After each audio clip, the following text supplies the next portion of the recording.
3 ans déjà que l'on est passé de délégué du gouvernement à maire de la ville. Qu'est-ce qui a changé? Nous avons le plaisir aujourd'hui de recevoir le maire de la ville de Bafoussam.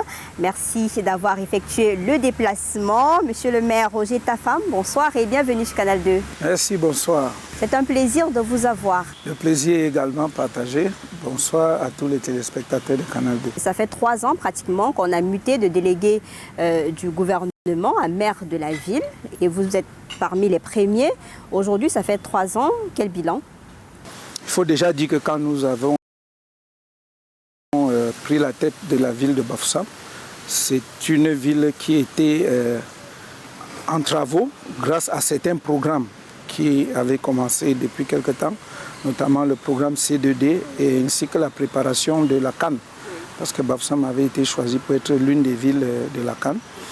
Il faut également dire qu'avant d'arriver au poste de maire de la ville, j'étais déjà conseiller de la communauté depuis 2013. Donc il y avait des choses dont j'avais connaissance, il y avait certains aspects de la ville que je maîtrisais bien parce que les populations se plaignaient à nous les conseillers également, ce qui nous a permis de rapidement prendre des marques. Dès 2020, nous nous sommes engagés à aller très vite. Malheureusement, la Covid est arrivée à partir du mois de mars et a un peu freiné ce que nous avions pensé pour la ville. Essentiellement, en 2020, il a été question de continuer ce qui avait commencé, notamment les préparatifs de la CAN. On avait un programme d'embellissement de la ville piloté par le MINDU, ainsi que la poursuite des marchés du C2D. Et essentiellement, ces marchés, il s'agissait de la voirie, notamment près de 20 km de routes qu'on a fait dans le cadre du programme C2D, des routes avec la technologie du béton compacté au rouleau, ainsi que les pavés. On a essentiellement fait ces voiries dans les quartiers les plus habités. On va revenir sur les détails tout à l'heure, mais je voudrais vous demander, est-ce que ça a été facile pour vous à la tête de la ville de Bafoussam? Vous savez, avant d'arriver à la mairie, moi j'étais commandant de groupement de douane du littoral de à Douala, où j'ai fait une carrière de 30 ans en douane. Maintenant, se retrouver maire de la ville, tout est difficile parce qu'on ne subit aucune formation pour être maire. Et lorsqu'on arrive, on doit faire avec le personnel qu'on trouve en place. Et c'est à chaque responsable qui arrive de savoir comment manager les ressources humaines qu'il trouve en place. Et laissez-moi vous dire, on ne trouve pas toujours les ressources dont on rêve. Et il y a une ville également à gérer. Justement, parce que pour gérer cette ville, il faut utiliser le personnel de la communauté. Il faut nouer les relations avec les autres acteurs. Si ces relations n'étaient pas bonnes, il faut tout faire pour les arranger parce qu'en réalité, dans une grande ville, ce n'est pas la communauté urbaine seule qui peut réussir à porter le développement ou le changement dans une ville. Il y a les ministères sectoriels, il y a les autorités administratives surtout, et les forces de maintien de l'ordre, il faut donc, ainsi que les autorités judiciaires. Parce que tout ce beau monde, il faut pouvoir trouver le parfait équilibre pour que tous ensemble, on regarde dans la même direction. Votre challenge premier, c'était lequel? Le challenge premier, c'était d'abord de faire bouger les lignes parce que nous avons trouvé beaucoup de marchés dans le cadre du C2D qui étaient bloqués, notamment la construction des équipements marchands, la construction de parcs de loisirs. Le marché était bloqué depuis plus de 8 mois. Surtout quand on arrivait à Bafoussam, on ne savait même pas où se distraire. Les enfants même avaient du mal à sortir. On dort pratiquement à 18h, 17h à Bafoussam. On se demandait, pour une ville qui avant était quand même une capitale, qu'est-ce qui n'a pas marché? Bon, on ne peut pas dire que quelque chose précisément n'a pas marché, mais il y a eu beaucoup de facteurs qui ont précipité la chute de la ville. Et l'un des principaux facteurs, ce sont les émeutes des années 90, où pendant les revendications de multipartisme, les gens ont beaucoup brûlé les pneus sur le bitume. Et lorsqu'il y a eu cette dégradation rapide des routes dans la ville, beaucoup de personnes qui voulaient investir dans la ville ou qui avaient déjà investi dans la ville ont préféré migrer vers Douala. Parce que tenez-vous tranquille, pour traverser la ville, à un moment, à partir de l'entrée venant de Banjul, à partir de l'hôtel Inno pour atteindre le camp militaire, ça vous prenait facilement 1 heure à 1h30 de temps à cause de l'état très dégradé de la voirie. Et vous savez, lorsque la route ne passe pas vite, le développement Et le commerce, Bafoussam d'ailleurs étant une ville commerciale, beaucoup de gens avaient quitté la ville. Et c'est une ville où il y a beaucoup d'hommes d'affaires. Quand on parle de Bafoussam, on voit ces hommes d'affaires prospères. Pourquoi est-ce que ça ne se ressent pas de façon directe dans la ville? Oui, vous savez, effectivement, vous avez raison. Bafoussam, c'est la capitale de la région de l'Ouest, pour ne pas dire la capitale des grandes richesses, des grandes fortunes bamileke. Mais ce que beaucoup de gens ne savent pas, c'est que la plupart de ces hommes d'affaires n'ont pas mis leurs entreprises à Bafoussam. Il y en a qui ont commencé à Bafoussam, mais ont migré vers Douala et Yaoundé. Du coup, la ville reste plus une ville de commerce. Et c'est ce qui fait que nous avons des marchés qui sont parmi les plus grands du pays, notamment le marché A, où on a près de 5000 boutiques, 5000 commerçants. Et le marché B, c'est pas moins de 3500. Nous avons également le marché Casablanca. Donc, vous voyez, c'est plus le commerce qui est là, mais les grandes fortunes à l'ouest investissent plus chacun dans son village. Vous trouverez que dans la ville de Bafoussam, ces temps-ci, vous pouvez compter à peine des grandes villas qui appartiennent aux grandes fortunes de l'Ouest. Mais vous rencontrez ces édiles-là dans des cérémonies de mariage, funèbres, etc. Pourquoi est-ce que vous ne trouvez pas l'argument pour convaincre ces gens-là? Surtout qu'il y a des jeunes scolarisés à l'Ouest qui souhaiteraient finir là-bas et entrer dans une usine, dans une industrie de ces milliardaires-là. Oui, vous savez, effectivement, on les rencontre et c'est donc l'un des objectifs que je me suis fixé. Vous ne pouvez pas, en 2020 ou 2021, à peine arriver, réussir à convaincre quelqu'un de changer. Au-delà de la parole, au-delà de ce qu'on va lui dire, il faut que sur le terrain, il trouve qu'il y a un changement. Je veux dire, si un homme d'affaires veut vraiment ouvrir une entreprise à Bafoussam et il va délocaliser son personnel de Douala pour Bafoussam, il faudrait que les enfants de ce personnel puissent trouver un cadre adéquat pour leur propre développement.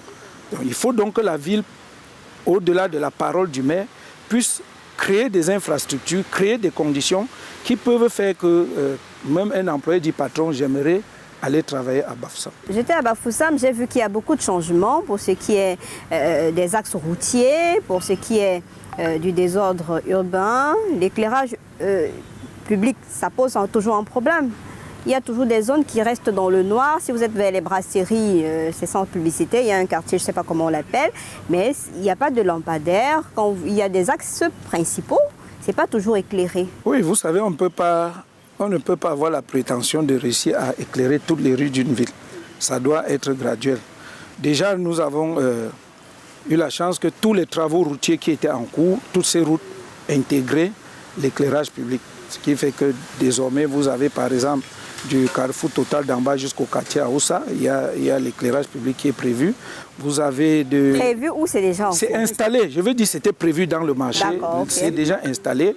La rocade que nous avons fait de PMUC jusqu'au feu rouge, le marché prévoyait l'éclairage public jusqu'à un niveau. Sur fonds propres, nous avons complété cette ligne.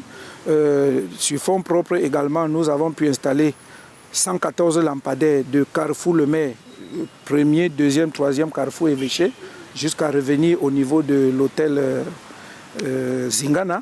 Oui. Nous nous sommes donnés pour objectif, chaque année, au moins une ligne d'éclairage public sera installée et de préférence avec du solaire.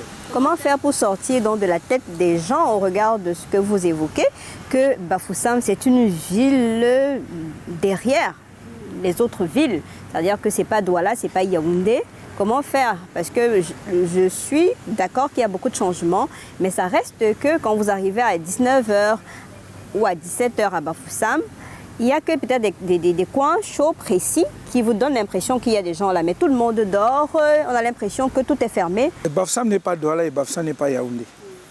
Au-delà, vous pourrez créer autant de points d'animation possibles.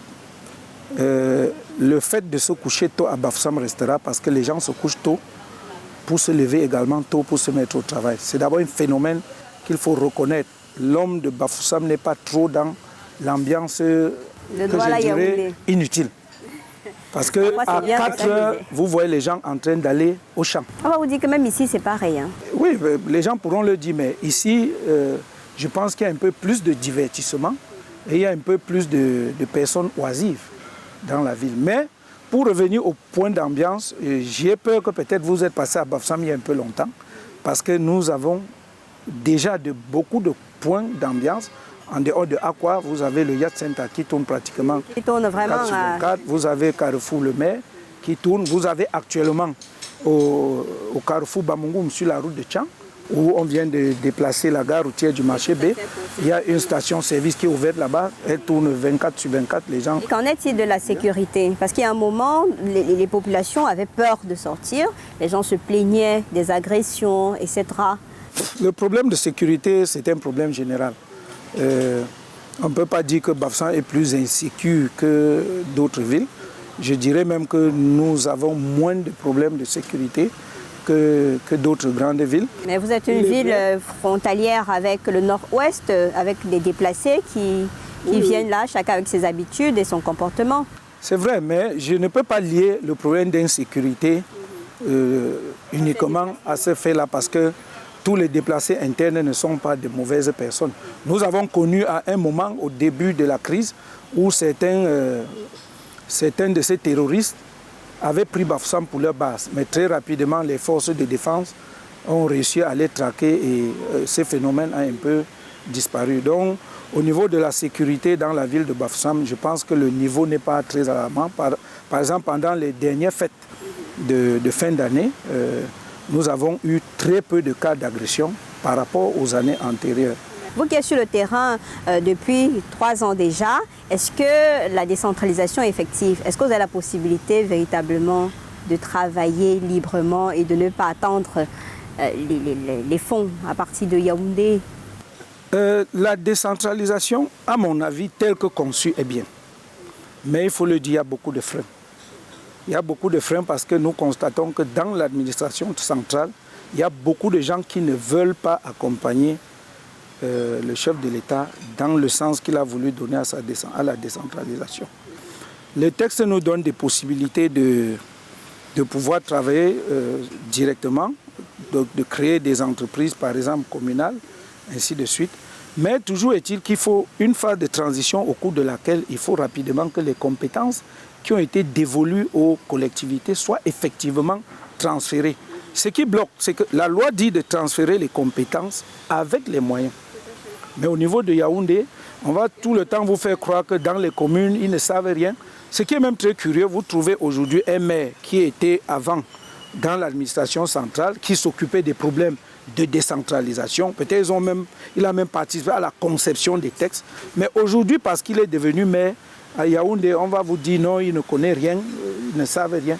Nous, on leur dit d'accord, admettons que les communes, les maires ne savent rien. Mais affectez-nous le personnel qui chôme au ministère. Ce personnel qui est, je ne sais pas comment dire, qui est en surnombre dans les ministères, transférez-les dans les communes et envoyez les moyens. Vous voyez par exemple, je prends le cas de l'eau. On nous dit que les municipalités doivent résoudre le problème d'eau pour les populations. Mais la municipalité ne produit pas et la municipalité ne distribue pas. À mon sens, on devrait pouvoir laisser une grosse société qui produit l'eau et permettre aux municipalités de s'occuper de la distribution. Lorsqu'un quartier manque de l'eau, c'est le maire qui se bat. C'est le maire qui se bat pour faire une extension dans cette zone. Et la société et la société va venir se connecter dessus pour vendre à la population. Alors, nous aimerions bien voir les sociétés d'eau, d'électricité, elles-mêmes financer l'extension dans les villes. Aujourd'hui, j'ai un marché construit, on a commencé la réhabilitation du marché, il faut connecter de l'électricité pour les commerçants. Si vous voyez la facture pro forma que la société en charge de l'électricité nous donne, c'est ahurissant. C'est asphyxiant. C'est ahurissant. Vous avez un poste de transformation collé sur le bâtiment qu'on veut électrifier. On me fait un devis de 41 millions pour mettre un branchement. Comment vous faites en tant que maire alors pour contourner cela, puisque la décentralisation telle que présentée n'est pas effective, mais vous avez toute une ville à gérer? Comment... Oui, ce qu'on fait, c'est que chacun se bat comme il peut. On essaie de négocier, on essaie de nouer des partenariats. Mais aujourd'hui, il faut savoir que peu sont les partenariats, peu sont les jumelages dans lesquels une autre ville va t'envoyer de l'argent. Non. Et puis même au-delà, quand nous nouons des partenariats, c'est toujours quand même sous le contrôle du gouvernement parce qu'il faut éviter d'aller tomber entre les mains de gens qui veulent blanchir peut-être de l'argent du terrorisme. Voilà. Donc jusqu'à présent, on est obligé d'attendre ce que Yaoundé peut nous donner. Dans les discours au niveau de votre département ministériel, c'est que aller chercher des marchés et le forum économique de Bafoussam qui est annoncé avec des partenaires, on se dit que bon, vous aurez de l'argent là-bas pour vous permettre d'évoluer. Du coup, Yaoundé peut-être compte sur ces différents partenariats pour vous dire, ben, débrouillez-vous. Oui, comme effectivement, on trouve des partenariats, on organise, comme vous le dites, des forats pour pouvoir présenter du concret à d'éventuels investisseurs. Parce qu'aujourd'hui aussi, les investisseurs ne mettent pas leur argent dans n'importe quoi. Il faut qu'il y ait vraiment le besoin, qu'on prouve que cette ville a ce besoin. À ce moment, on noue un partenariat, on fait un protocole d'entente, toujours sous le contrôle du Mindevel pour s'assurer que le contrat qu'on fait avec un partenaire respecte les lois camerounaises. Donc c'est aussi l'autre voie par laquelle les collectivités territoriales sont obligées de passer pour chercher des financements.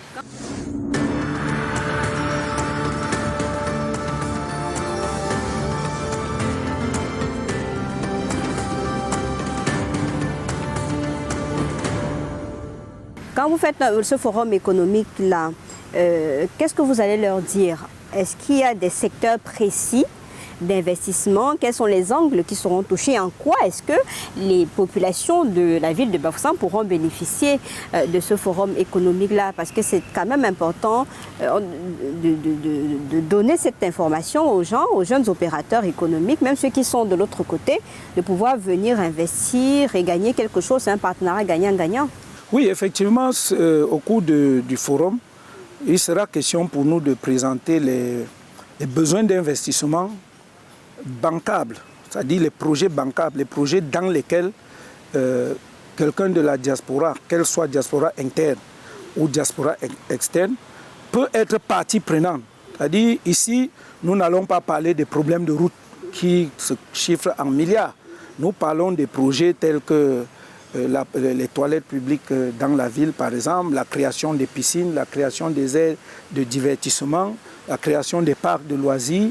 L'énergie solaire, quelqu'un peut venir avec les... Justement, l'essentiel que nous leur montrons, que si vous investissez dans ce domaine, qui permet de résoudre un problème dans la ville, voilà, vous aurez la possibilité de recouvrer votre investissement. Et ce sera fait par la ville, par les communes d'arrondissement et par toutes les communes environnantes. Et même d'ailleurs, parce que nous avons invité tous les maires de ville, tous les maires de ville du Cameroun, parce que également la diaspora va nous présenter les idées qu'ils ont. Parce que parfois, le maire et ses équipes peuvent ne pas voir un certain aspect. La diaspora vient et nous dit, voilà, nous pensons que si vous installez telle chose, que nous avons vu ailleurs, ça peut marcher. Mais est-ce que c'est possible dans un contexte inflationniste, hein? La vie est devenue chère, on n'arrive pas à survivre. Vous êtes à l'ouest, transporter les marchandises d'un point à l'autre, c'est pas évident, il n'y a pas de route, ça devient très compliqué. Est-ce que ce sera facile dans un contexte pareil de convaincre les gens d'investir avec un argent qu'il n'y a même pas? Non, il y a toujours l'argent. Malgré l'inflation, il y a l'argent. Et nous allons au cours de ce forum présenter dans des panels l'attractivité des communes. On va pouvoir présenter aux gars de la diaspora, voilà ce qui est attractif. Voilà ce que la loi sur la décentralisation vous offre comme facilité. Même si cette décentralisation-là est en pointillé? Oui, sur certains aspects, c'est vraiment en pointillé, mais ça ne doit pas nous arrêter d'avancer. Un peu comme le chef de l'État l'a dit, hein, il faut attirer les investisseurs étrangers, la diaspora de venir... Nous aurons au cours de ce forum l'API, l'agent de promotion des investissements, qui va présenter les avantages que les gens peuvent avoir à passer par eux. Nous aurons le FECOM qui est la banque des communes, qui va montrer ce qu'elle fait. La douane elle-même sera présente pour montrer comment on peut faire pour créer un port sec ou des magasins et aides de dédouanement à Bafoussam. Ça permet que on en a besoin, surtout que vous avez l'aéroport à Bamboungoum. Il y a l'aéroport à Bamboungoum. Surtout qu'on puisse avoir la possibilité qu'un conteneur sort au port de Douala, il est escorté jusqu'à l'aire de dédouanement à Bafoussam et la douane se paye sur place là-bas. Pour éviter que les commerçants de Bafoussam se déplacent pour les aller... tracasseries. Voilà. Donc, et maintenant, pour les entreprises de l'Ouest, il y a une foire qui est accolée à ce forum, une foire exposition où les gens peuvent venir présenter leurs produits. Nous avons des inventeurs dans la ville, dans la région, qui ont inventé des choses importantes, mais qui n'ont pas de financement pour développer leur activité. Vous faites bien de parler de financement. Vous êtes maire de la ville de Bafoussam, vous avez le FECOM qui est la banque des communes. Quels sont vos rapports? Est-ce que tous les projets qui se retrouvent entre vos mains sont financés? Oui. Nous avons sur place beaucoup de... D'ailleurs, tous ces projets financés par le FECOM dans la ville de Bafoussam, il y aura un exposé là-dessus. Je peux vous citer ainsi, pêle-mêle, la rénovation de l'hôtel de ville, la pose des 114 lampadaires solaires, c'était un financement FECOM. Il y a eu la construction de 9 boutiques au niveau de Djeleng 2, c'est le FECOM. Mais les commerçants, pour les boutiques, les commerçants se plaignent que c'est cher. C'est pas accessible à tout le monde. Non, c'est faux. C'est faux. L'occupation des boutiques obéit à la loi sur la fiscalité locale qui fixe le taux d'occupation des boutiques par la superficie. Voilà ce qui est payé à la commune. De 0 à 4 mètres carrés, c'est 7 000. Parce que la loi fixe des bornes. Et la communauté urbaine, depuis 2018, a choisi dans la borne, a fixé un montant par l'eau. En tout cas, au-delà de 70 mètres, au-delà de 25 mètres carrés, c'est 70 000 francs l'occupation. Donc, maintenant, le phénomène que vous décriez, c'est ce phénomène où la mairie construit des boutiques, l'attribue à quelqu'un et la personne fait comme si c'était son bien. Et se met à sous-louer à d'autres personnes. Mais en fait, ce qui est payé à la mairie obéit à des règles strictes et on ne peut pas dépasser. Et les problèmes de taxes alors? Il y avait un moment dénonçait un trop-plein de taxes pour des commerçants qui ont du mal à vendre pendant toute la journée. Le problème de taxes, c'est le problème de la direction générale des impôts. C'est un problème général. Chaque Camerounais qui exerce une activité doit pouvoir payer une taxe correspondante. Cette taxe n'est pas payée à la mairie. Il y avait les tickets qui venaient de la mairie. Oui, mais le ticket, c'est lorsque vous n'avez pas un contrat, lorsque vous n'occupez pas une boutique, vous occupez plutôt une place par jour. On vous vend un ticket qui correspond à l'occupation temporaire de l'espace que vous avez occupé. Parce que vous pouvez venir aujourd'hui et ne pas venir le lendemain. Il y a beaucoup de critiques, il y avait des plaintes, des montants faramineux qui ont été, selon certains commerçants, inventés par rapport à l'espace occupé. Non, pas à Bafoussam en tout cas. S'il y en a des commerçants, il y a des commerçants qui se sont plaints. Parce que peut-être avant mon arrivée, mais je sais que l'occupation des places sur le marché obéit à la loi sur la fiscalité locale. L'occupation par jour, c'est 100 francs. Lorsqu'on occupe un espace temporairement, c'est 100 francs. Et tout l'argent qui est retenu pour la location des boutiques, pour les taxes, ça sert à quoi finalement pour les téléspectateurs qui nous regardent? Parce qu'on pense que c'est devenu le business du maire et de ses collaborateurs.